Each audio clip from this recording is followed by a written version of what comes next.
Hello दोस्तों, नमस्कार। स्वागत है आप सभी का क्रीसेंट एजुकेशन क्लासेस में। उम्मीद करते हैं आप सभी लोग स्वस्थ होंगे। उत्तराखंड प्रवक्ता स्क्रीनिंग एग्ज़ाम की तैयारी आप सभी की अच्छी चल रही होगी। अप्रैल में आपका एग्ज़ाम होने वाला है। यहाँ से आपके पास 1 से 1.5 महीने का समय है और ऐसे में कंबाइंड मॉडल पेपर की सीरीज़ आपके काफ़ी काम आने वाली है। कंबाइंड मॉडल पेपर की सीरीज़ सेल्फ असेसमेंट के लिए काफ़ी अच्छी है। इस सीरीज़ में हम आपको उत्तराखंड प्रवक्ता स्क्रीनिंग के सभी सब्जेक्ट्स के क्वेश्चंस करवा रहे हैं आपके सिलेबस के अकॉर्डिंग। आज है पार्ट नंबर 8। इससे पहले 7 पार्ट अपलोड कर दी हैं। सभी मॉडल पेपर को देखिए, काफ़ी काम की सीरीज़ आपके होने वाली है। इसके अलावा क्रीसेंट एजुकेशन क्लासेस की हमारी एप्लीकेशन है जो कि अवेलेबल है गूगल प्ले स्टोर पर। लिंक इस वीडियो के डिस्क्रिप्शन बॉक्स में मिल जाएगा, उसको भी डाउनलोड कर लीजिए। वहाँ पर भी आपको काफ़ी सारे बेहतरीन कोर्सेज मिल जाएंगे उत्तराखंड प्रवक्ता स्क्रीनिंग के। इसके अलावा टेलीग्राम चैनल भी हमारा, उसको भी ज्वाइन कर लीजिए। उसका भी लिंक अबाउट सेक्शन में भी है, इस वीडियो के डिस्क्रिप्शन बॉक्स में मिल जाएगा, उसको भी ज्वाइन कर लीजिए। वहाँ पर हमारी क्लास की अपडेट्स आपको देखने को मिल जाएंगी। बहुत सारी एक्टिविटीज़ वहाँ पर होती रहती हैं। तुरंत इन सभी प्लेटफॉर्म में जुड़ जाइए, अब समय है तैयारी करने का। तो चलिए आज के कंबाइंड मॉडल पेपर को शुरू करेंगे। आज है पार्ट नंबर 8, तो लेट्स स्टार्ट दिस क्लास। आज का दोस्तों पहला क्वेश्चन होने वाला है आपकी स्क्रीन पे। राष्ट्रीय शिक्षक शिक्षा परिषद का पुनर्गठन किस वर्ष किया गया? In which year was the National Council for Teacher Education reconstituted? बहुत अच्छा प्रश्न है। NCTE का पुनर्गठन किस वर्ष किया गया? 1993, 1973, 1995 या फिर 1998? तो इसका राइट ऑप्शन दोस्तों क्या? इसका राइट ऑप्शन हो जाएगा दोस्तों ऑप्शन नंबर सी, 1995। ठीक है, 1995 को NCTE है, इसका दोस्तों पुनर्गठन किया गया था और इसको दोस्तों एक वैधानिक निकाय के रूप में, यानी कि स्टैट्यूटरी बॉडी के रूप में दोस्तों इसको मान्यता मिल गई थी। वैसे तो दोस्तों इसका जो गठन है वो 1973 में ही हो चुका था, लेकिन उस समय पर दोस्तों ये NCERT के अंतर्गत एक अध्यापक विभाग के अंतर्गत ये काम करता था और इसका काम यही होता था कि जो टीचर एजुकेशन है उसके मामले में राज्य सरकार और केंद्र सरकार को सलाह देना होता था इसका काम। ठीक है, लेकिन फिर आई एजुकेशन पॉलिसी 1986 के बाद दोस्तों फिर इसमें 1992 में थोड़ा सा संशोधन भी दोस्तों किया गया था। तो इन 1986-1992 में दोस्तों यही प्रावधान किया गया था कि जो NCTE है इसको स्वायत्तता प्रदान की जाए। ओके, तो इसी के क्रम में फिर दोस्तों आपका जो NCTE अधिनियम है 1993 वाला वो बना एंड देन उसके बाद 1995 में इसका पुनर्गठन हुआ। 17 अगस्त 1995 को NCTE का पुनर्गठन हुआ। ओके, तो इसको आपने ध्यान में रखना है। अगला क्वेश्चन देखेंगे, क्वेश्चन नंबर 2। राष्ट्रीय शिक्षक शिक्षा परिषद की 4 क्षेत्रीय समितियों में से कौन सा एक गलत है? आपने बताना है कि which one of the 4 regional committee of the National Council for Teacher Education is wrong? पूर्वी भुवनेश्वर, पश्चिमी नेपाल, उत्तरी दिल्ली या फिर दक्षिणी बेंगलुरु? तो इसका राइट ऑप्शन हो जाएगा दोस्तों ऑप्शन नंबर सी, उत्तरी दिल्ली। उत्तरी जो दिल्ली वाला है वो आपका गलत है। उत्तर में जो है आपका वो है जयपुर। ठीक है, तो अगर आप NCTE की जो 4 क्षेत्रीय समिति हैं, ओके, तो उसमें दोस्तों आपकी पूर्व में आपकी आती है भुवनेश्वर। ओके, तो पूर्वी वाली क्या है? भुवनेश्वर है। तो जो पूर्वी वाली जो भुवनेश्वर है उसको दोस्तों हम क्या बोलते हैं? ERC। ओके, यानी कि ईस्टर्न वाली जो आपकी रीजनल कमेटी है, तो ERC आपका क्या हो गया? भुवनेश्वर हो गया। पश्चिम वाले को क्या बोलेंगे? WRC, यानी कि वेस्ट रीजनल कमेटी, जो कि आपकी कहाँ पर है? भोपाल में अवस्थित है। ओके, इसके बाद NRC यानी कि नॉर्थ रीजनल कमेटी, NRC जो कि कहाँ पर है? जयपुर में अवस्थित है। एंड देन इसके बाद आएगी SRC यानी कि साउथ रीजनल कमेटी, जो कि आपकी बेंगलुरु में अवस्थित है। तो इनको आप अच्छे से ध्यान में रखेंगे। ERC, WRC, NRC and SRC। Okay, ये कहाँ पर अवस्थित हैं? इनको अच्छे से ध्यान में रखना है। अगला देखें क्वेश्चन नंबर 3। भारतीय उच्च शिक्षा नियामक प्राधिकरण यानी कि IRAHE, okay, Indian higher education regulatory authority के गठन का जो प्रस्ताव है सर्वप्रथम किसके द्वारा दिया गया? It's a very important question and ये आपका लास्ट टाइम भी प्रवक्ता में आया हुआ प्रश्न है। यशपाल समिति, राष्ट्रीय ज्ञान आयोग, राधाकृष्ण आयोग या फिर राष्ट्रीय उच्चतर शिक्षा अभियान। ओके, तो उच्च शिक्षा नियामक प्राधिकरण के गठन का प्रस्ताव सबसे पहले दोस्तों राष्ट्रीय ज्ञान आयोग के द्वारा ही दिया गया था। ओके, नेशनल नॉलेज कमीशन है जिसने IRAHE के गठन का दोस्तों प्रस्ताव किया था। ठीक है ना।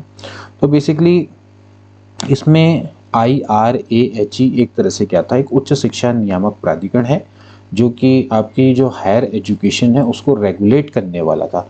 हालांकि पहले से ही दोस्तों जैसे कि UGC है, ओके, AICTE है। UGC दोस्तों आपका क्या है, यूनिवर्सिटी ग्रांट कमीशन जो कि हायर एजुकेशन को बेसिकली रेगुलेट ही करता है। AICTE है जो कि आपका टेक्निकल एजुकेशन के लिए सबसे ऊंचा संस्थान है। NCTE है। ठीक है, तो इन सभी संस्थानों को दोस्तों बेसिकली IRAHE, ठीक है, तो इन सभी नियामक निकायों में दोस्तों एक तरह से बदलना था।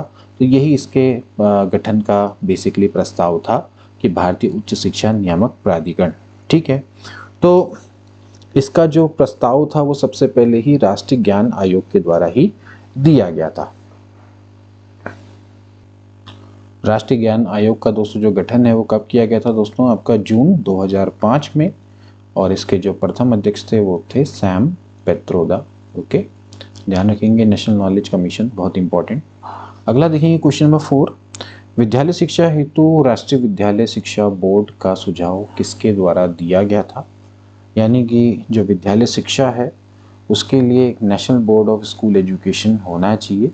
सो ये किसके द्वारा दोस्तों दिया गया था सुझाव, कोठारी आयोग, जनार्दन रेड्डी समिति, माध्यमिक शिक्षा आयोग या फिर राष्ट्रीय ज्ञान आयोग।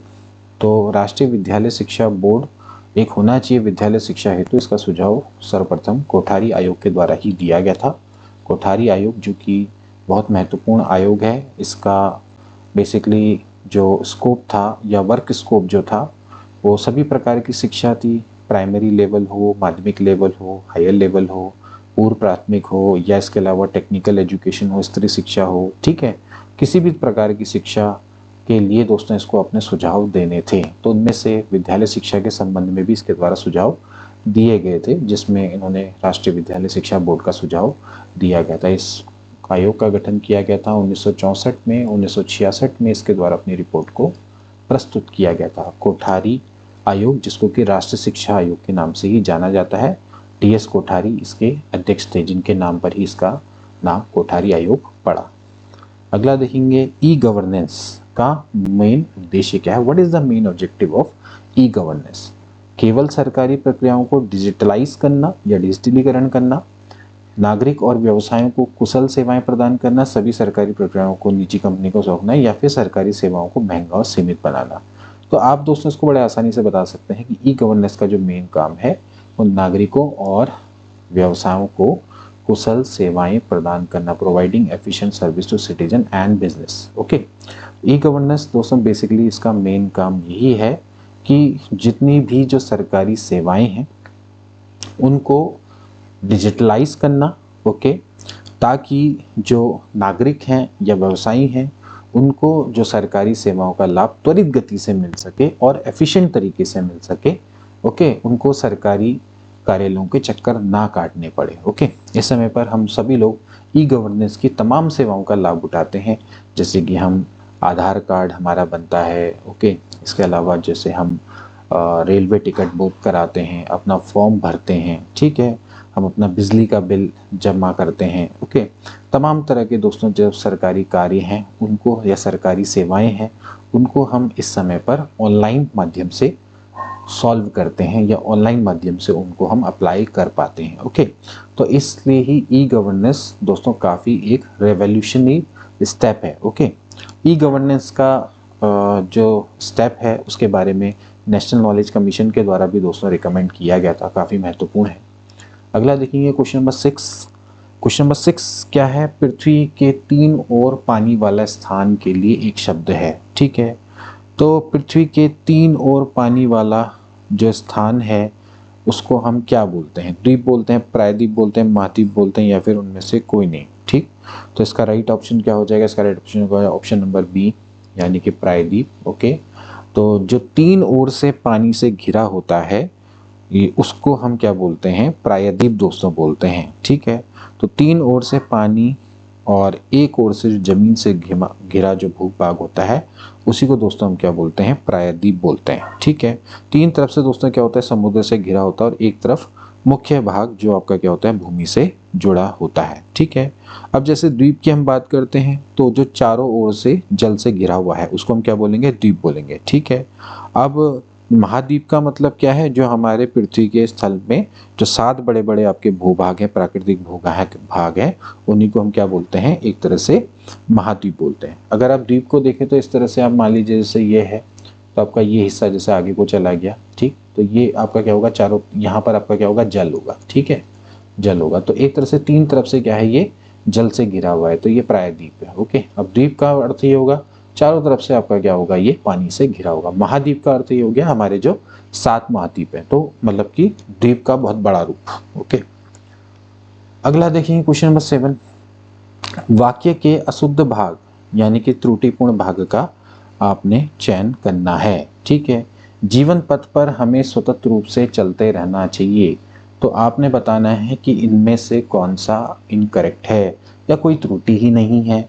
तो जीवन पथ पर ये तो बिल्कुल करेक्ट है, हमें सतत रूप से, हमें सतत रूप से नहीं हो सकता दोस्तों, हमें सतत या निरंतर, ठीक है, ऐसा होता है, तो हमें सतत चलते रहना चाहिए। सतत रूप से गलत हो जाएगा, तो जीवन पथ पर हमें सतत चलते रहना चाहिए या निरंतर चलते रहना चाहिए, ये बिल्कुल करेक्ट है। तो हमें सतत रूप से चलते रहना ये आपका गलत हो जाता है, यहाँ पर त्रुटि है। तो जीवन पथ पर हमें सतत चलते रहना चाहिए, this is correct. So B वाला ऑप्शन दोस्तों क्या हो जाएगा, इसका आपका करेक्ट हो जाएगा, क्योंकि अशुद्ध भाग यहाँ पर हमें दिखाई दे रहा है बी वाले भाग में। ओके, अगला देखेंगे, गृध शब्द का तद्भव रूप क्या है, गीदना, गृध, गीधी या फिर गीध। ओके, तो गृध शब्द का जो तद्भव रूप होता है उसको बोलते हैं गीध।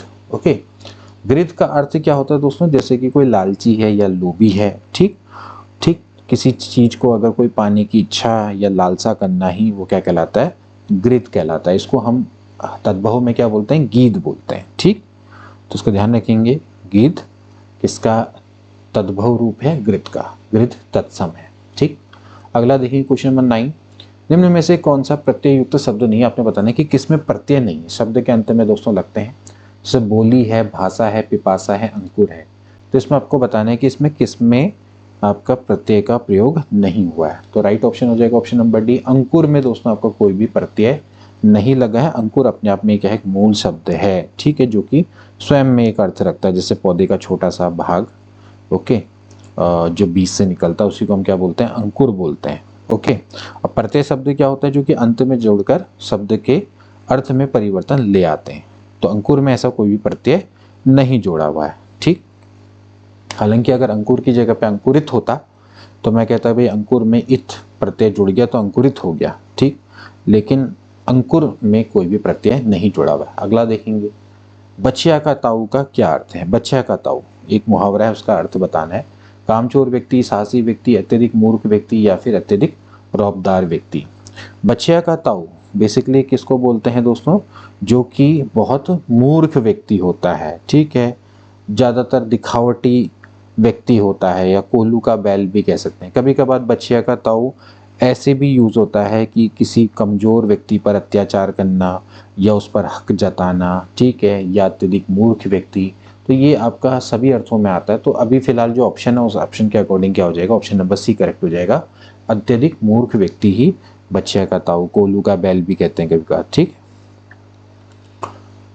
इसके बाद अगला आता है क्वेश्चन नंबर 11 आपके सामने है दोस्तों। ये है, आपने बताने की कौन सी संख्या अपरिमेय है। ठीक है, अपरिमेय संख्या कौन सी होती है दोस्तों, जिसमें जिसको कि p/q की फॉर्म में नहीं लिख सकते हैं, उसको हम अपरिमेय संख्या बोलते हैं, यानी कि इरेशनल नंबर बोलते हैं। ठीक है, तो अगर आप इसको देखें, देखिए इसका अर्थ है स्क्वायर रूट। देखिए अगर ये देखें तो कितने जीरो, 1 2 3 4 5 6, यानी कि 6 जीरो, तो उसको आप 10 की घात 6 लिख सकते हैं।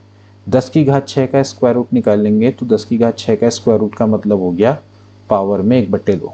ठीक है, तो 2 3 6 हो जाएगा, 10 की घात 3, 10 की घात 3 यानी कि 1000, जो कि आपकी क्या है, एक परिमेय संख्या है।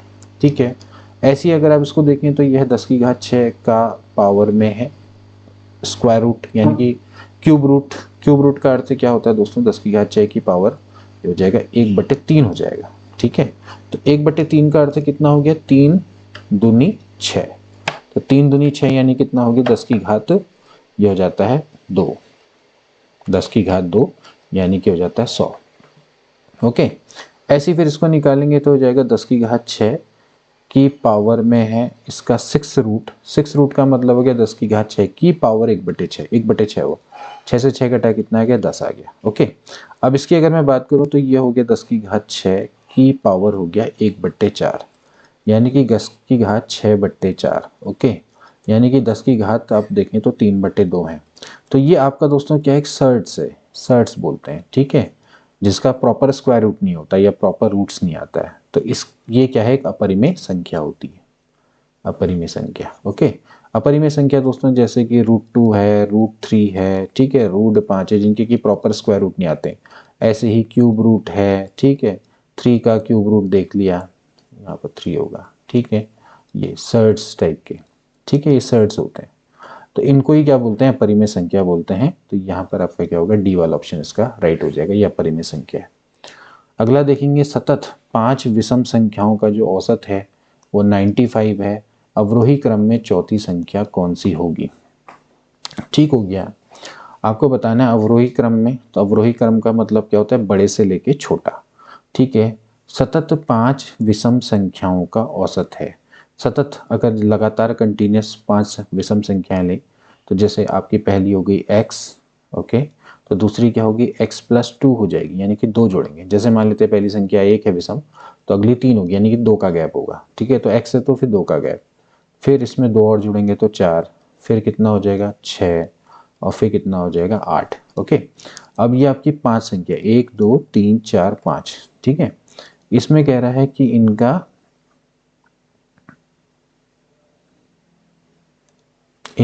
जो औसत है वो 95 है। औसत कैसे निकालते हैं, सबको ऐड करके x+2 plus x+4 plus x+6 plus x+8, यानी कि सबको ऐड करके डिवाइडेड बाय क्या कर देंगे, 5।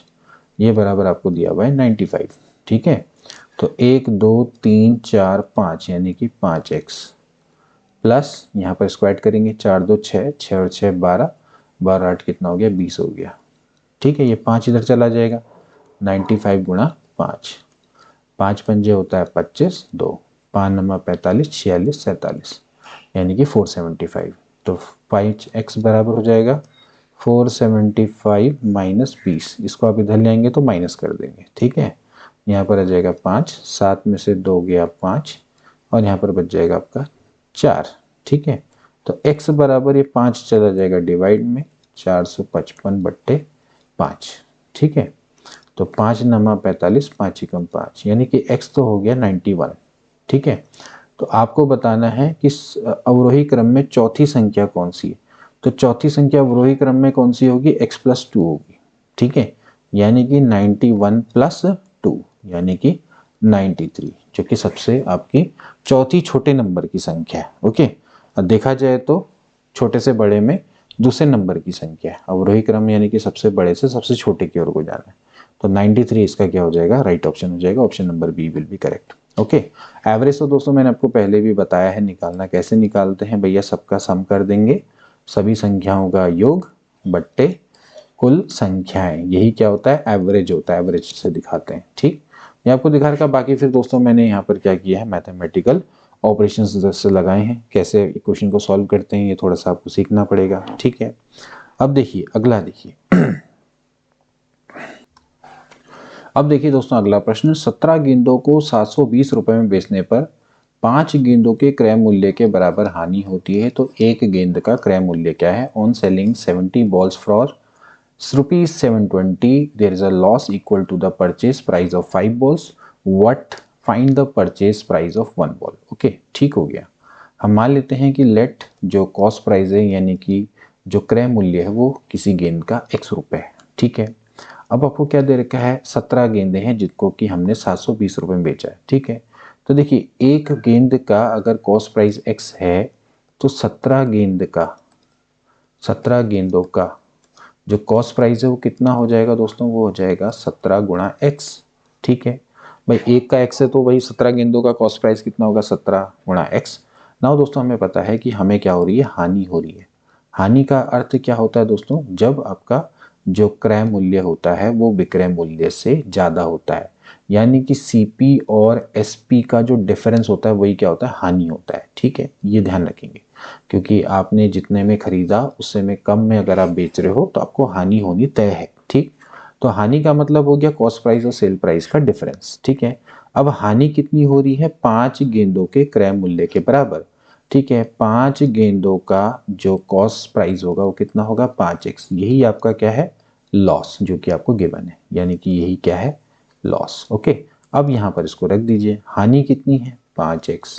ओके, और कॉस्ट प्राइस यानी कि हमने कितने में खरीदा था 17 गेंदों को, वो है 17x। ओके, और एसपी यानी कि सेलिंग प्राइस, हमने बेचा कितने में दोस्तों, ये बेचा है 720 रुपए में, तो हो जाएगा 720 रुपए। अब इसको सॉल्व करना है, तो 720 को इधर ले आइए, ये हो जाएगा 17x माइनस 5x। ओके, तो 7 में से 5 गया 2, यानी कि 12x।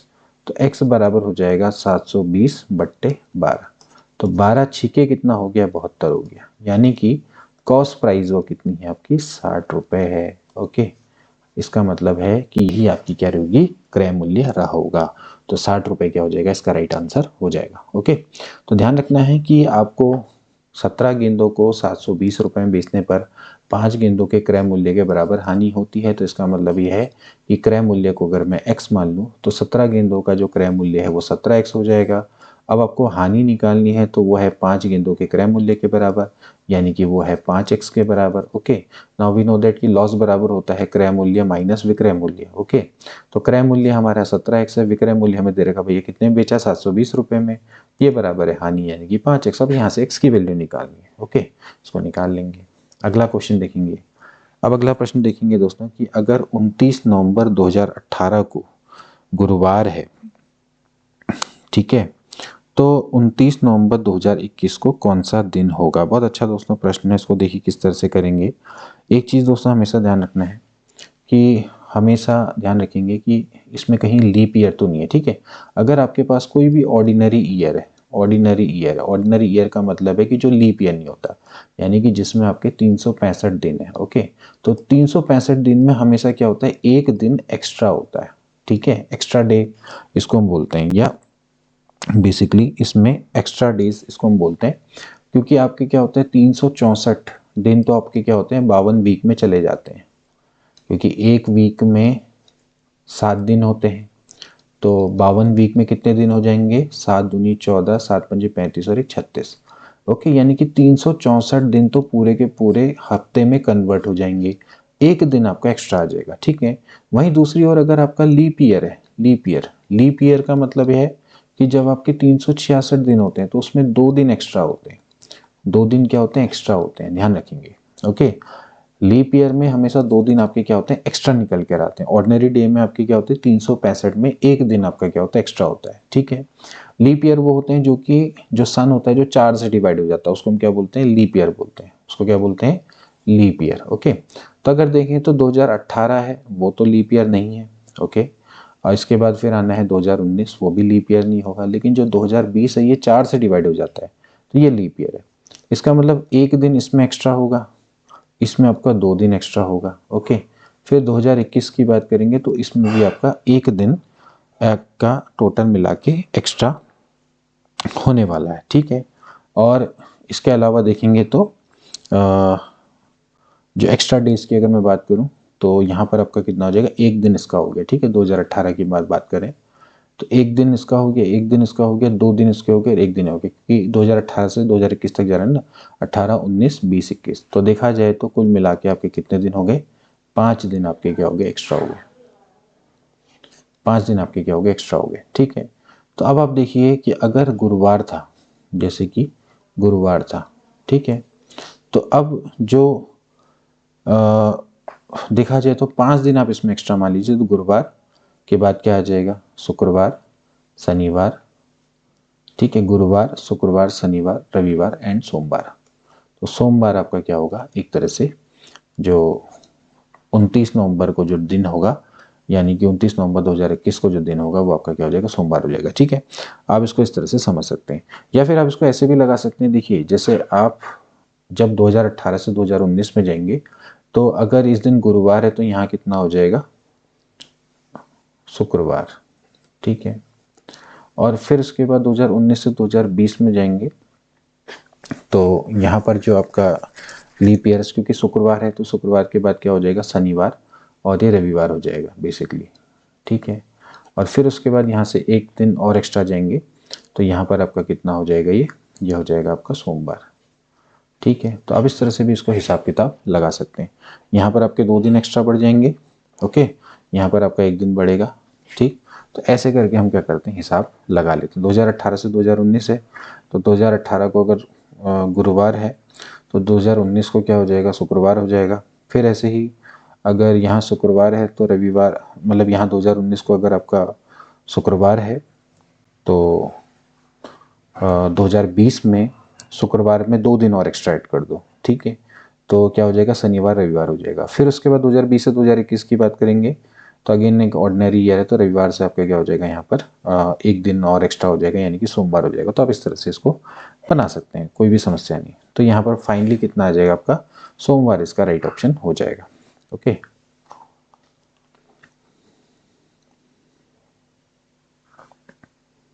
इसके बाद अगला देखेंगे कुछ लड़के और लड़कियां एक पंक्ति में खड़े हैं। पहली लड़की के बाद एक लड़का है, फिर दूसरे के बाद 2 लड़के, फिर इसी क्रम में आगे पंक्ति में खड़े हुए हैं। ठीक है, पंक्ति में कुल मिला के 35 लड़के और लड़कियां हैं। 5वें और 17वें स्थान के मध्य में कितने लड़के हैं?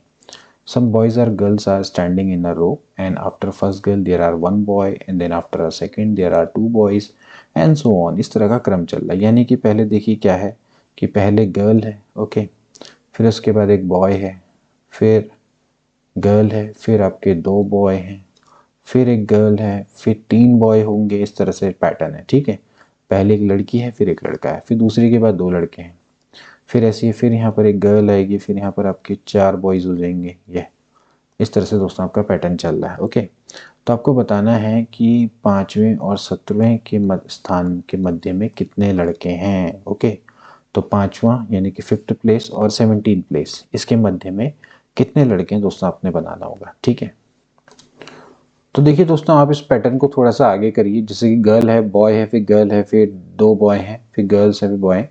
तो आप पहले आप 5th पोजीशन को देख लीजिए। जैसे 5th पोजीशन है उसको मैं थोड़ा सा एक काम करता हूँ, रेड से दिखाता हूँ। 1 2 3 4 5, तो ये आपकी 5th पोजीशन है। ठीक है, 5th पोजीशन है।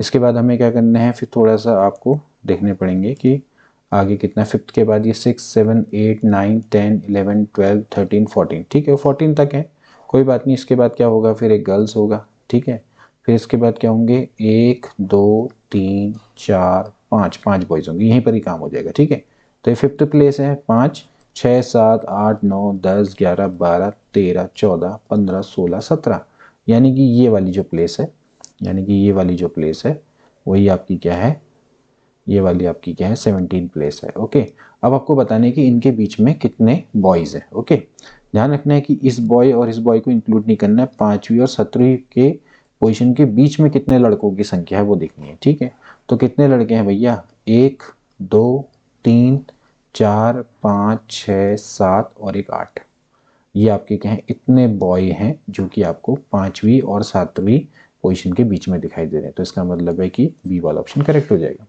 कुछ नहीं करना है दोस्तों, आपने सिंपली पहले पैटर्न को समझना है, उसके बाद आपने क्या करना है, ये देखना है कि 5वीं और 7वीं पोजीशन के बीच में कितने बॉयज हैं। 5वीं और 7वीं पोजीशन में खुद बॉयज हैं लेकिन उनको काउंट नहीं करेंगे, उनके मिडिल में कितने बॉयज हैं उनको आपने काउंट करना होगा। तो इस तरह से जो बी वाला ऑप्शन है वो आपका करेक्ट हो जाएगा। अगला देखेंगे, अगला प्रश्न देखेंगे, निम्न में से कौन सी नदियां उत्तराखंड हिमाचल प्रदेश की सीमा का निर्धारण करती हैं? तो गंगा भिलंगना, टोन्स यमुना, कोसी रामगंगा, काली और सरयू। बहुत इंपॉर्टेंट है दोस्तों। तो उत्तराखंड में जो हिमाचल प्रदेश की सीमा यानी कि पश्चिम में दोस्तों जो सीमा बनाती है उत्तराखंड की, तो कौन बनाती है, टोन्स और यमुना। ओके, बहुत इंपॉर्टेंट दोस्तों, जो टोन्स और यमुना है, ओके, टोन्स और यमुना का जो संगम होता है वो कालसी और डकपत्तर के बीच में होता है। ओके, तो बहुत इंपॉर्टेंट है। और यमुना की बहुत प्रमुख सहायक नदी है टोन्स नदी, ओके, और ये बेसिकली आपकी क्या है, ये आपकी पश्चिम में बाउंड्री बनाती है। ठीक, तो बेसिकली आपकी जो टोन्स और यमुना है, ये टोन्स है दोस्तों आपकी देहरादून क्षेत्र में बहने वाली नदियों में से एक है। ओके, तो अब देखा जाए तो हिमाचल और देहरादून यानी कि पश्चिम में आपकी बाउंड्री बनाने वाली प्रमुख ये आपकी नदियाँ हैं, टोन्स और यमुना, इसको ध्यान में रखेंगे। ठीक है, इसके बाद अगला आता है, किस जिले में नचिकेता ताल अवस्थित है? देहरादून, नैनीताल, उत्तरकाशी, चमोली।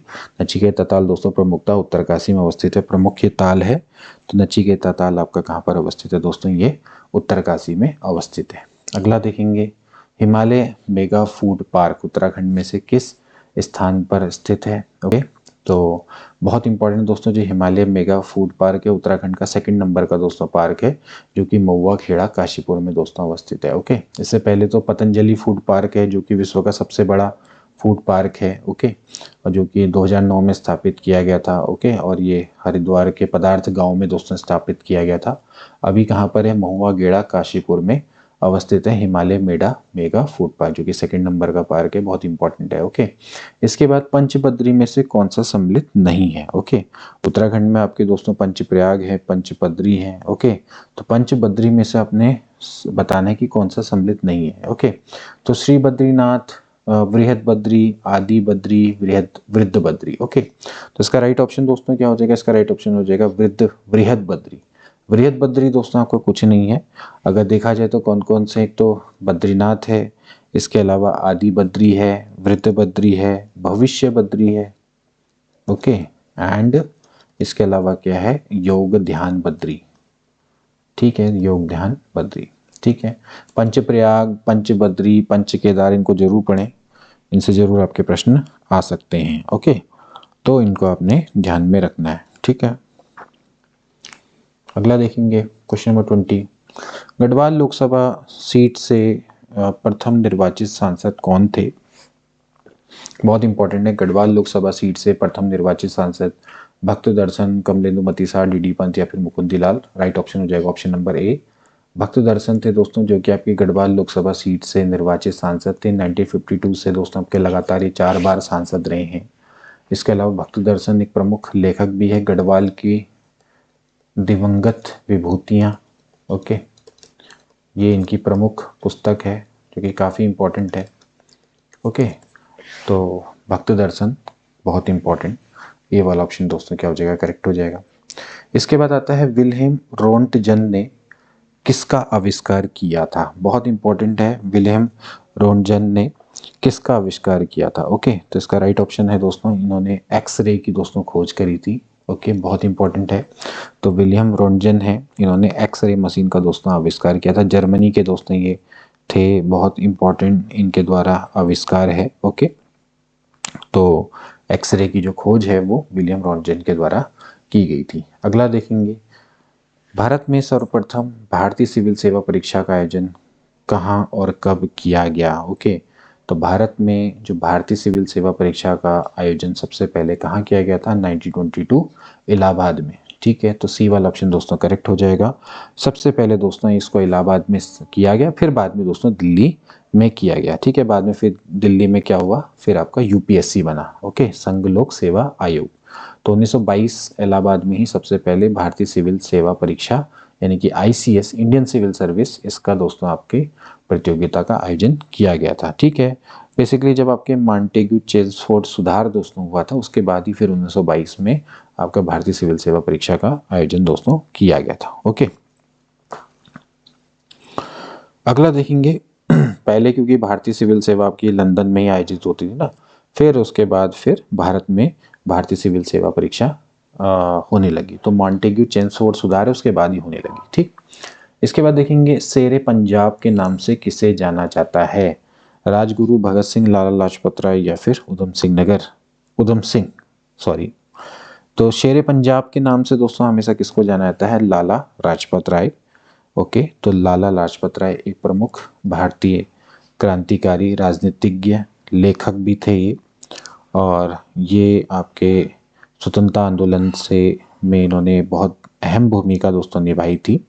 इनको पंजाब केसरी के नाम से भी दोस्तों जाना जाता है, और खासकर शेरे पंजाब के नाम से भी इनको जाना जाता है। ओके, ये राष्ट्रीय कांग्रेस के गर्म दल के प्रमुख नेताओं में से एक थे। लाल बाल पाल, तो उसी में एक थे लाल लाजपत राय। ठीक है, और पाल से क्या आता था, बाल गंगाधर तिलक। ओके, तो लाल बाल पाल 3 प्रमुख गर्म दल के नेताओं में से एक थे। इसके बाद आता है graphical user environment and standard pointing device के रूप में कौन सी डिवाइस प्रयोग में लाई जाती है। तो ग्राफिकल यूजर एनवायरनमेंट यानी कि GUI में स्टैंडर्ड डिवाइस के रूप में पॉइंटिंग डिवाइस, ओके, जिससे कि हम कंप्यूटर स्क्रीन में पॉइंट कर सकते हैं कि किस पर हम बताना चाह रहे हैं। तो उसमें सबसे ज़्यादा किसका प्रयोग होता है दोस्तों, आप जानते हैं माउस का दोस्तों प्रयोग होता है। ओके, तो एज ए पॉइंटर किसका काम होता है, माउस का दोस्तों प्रयोग होता है। ओके, इसके अलावा देखा जाए तो अन्य पॉइंटिंग डिवाइस भी हैं, जैसे कि टच पैड है। ओके, टच स्क्रीन भी होता है। ओके, लेकिन सबसे ज़्यादा दोस्तों आपका जो स्टैंडर्ड पॉइंटिंग डिवाइस है वो कौन है, माउस है। ओके, तो हम सभी लोग कंप्यूटर में माउस का प्रयोग करते हैं, तो ये एज अ पॉइंटर प्रयोग होता है। ठीक, इसके बाद आता है भारत में ताड़, नारियल, केवड़ा, एगार, ये सबके वृक्ष किस वन में पाए जाते हैं। उष्णकटिबंधीय पर्णपाती वन, मैंग्रोव वन, उष्णकटिबंधीय सदाबहार वन या फिर पर्वतीय वन। ओके, तो खासकर दोस्तों ये मैंग्रोव वन में पाए जाने वाले वृक्ष हैं। ओके, तो ये जो आपके मैंग्रोव वन में दोस्तों ये पाए जाते हैं। ठीक है, जैसे कि खासकर ये जो वन होते हैं ना, ये आपके खारे पाने वाली जो तटीय क्षेत्र हैं वहाँ पर दोस्तों ये पाए जाते हैं। ओके, तो इस कारण से जो मैंग्रोव वन है वहाँ पर आपके ताड़, नारियल और एगार, केवड़ा, इन सब के वृक्ष दोस्तों यहाँ पर पाए जाते हैं। ठीक, बेसिकली ये जो आपके जो मैंग्रोव वन है ये देखा जाए तो अंडमान निकोबार द्वीप समूह है और जैसे गुजरात के तटीय क्षेत्र है वहाँ पर ये ज़्यादातर पाए जाते हैं। तो ऑप्शन नंबर 20 का करेक्ट हो जाएगा, mangrove one is a correct answer. Okay, तो ये था दोस्तों हमारा आज का model paper and I hope कि दोस्तों आपको अच्छा लगा होगा। अगर अच्छा लगा है तो अपने दोस्तों के बीच में जरूर शेयर करना। मिलेंगे नेक्स्ट क्लास में, तब तक के लिए take care and good bye.